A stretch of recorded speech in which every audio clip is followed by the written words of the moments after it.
నెలల తరబడి ఎన్ని మందులు వాడినా మీ మోకాల నొప్పులు తగ్గట్లేదా? ప్రాణ పెయిన్ క్లినిక్ లో అత్యాధునిక చికిత్స. కొండంత కష్టానికి పరిష్కారం కోసం ఎదురు చూస్తున్న వారికి అతడే ఒక భరోసాగా కనిపిస్తున్నారు. తమ బాధను వినడానికి సకాలంలోనే స్పందించి పరిష్కరించే నేతగా కదిలి వస్తున్నారు.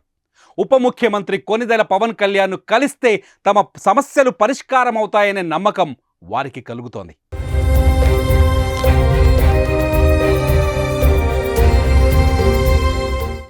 డిప్యూటీ సీఎం క్యాంప్ ఆఫీస్కు వెళ్లే వారంతా భరోసాతో వెళ్తున్నారు.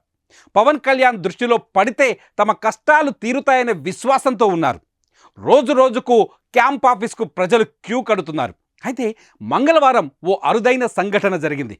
ఉప ముఖ్యమంత్రి క్యాంప్ కార్యాలయం దగ్గర రాజమండ్రికి చెందిన ఓ జంట ఆత్మహత్యాయత్నానికి పాల్పడింది.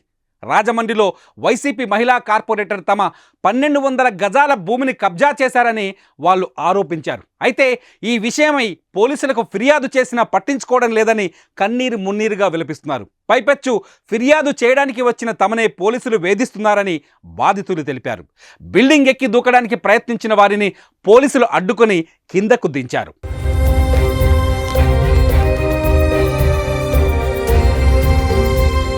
కేవలం పవన్ కళ్యాణ్ దగ్గరకు వస్తే ఇలాంటి తమ సమస్యలు పరిష్కారం అవుతాయనే నమ్మకం ఇప్పుడు ప్రజల్లో కనిపించింది. అందుకే ఈ జంట కూడా అక్కడ ఆత్మహత్యా యత్నానికి ప్రయత్నించి పవన్ కళ్యాణ్ దృష్టిలో పడడానికి, తమ బాధను తెలియజేయడానికి ప్రయత్నించింది.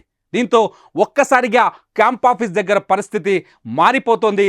పవన్ కళ్యాణ్ చూస్తే చాలు మా సమస్యలు పరిష్కారం అవుతాయన్న భావన అక్కడికి వచ్చే వారిలో స్పష్టంగా కనిపిస్తోంది.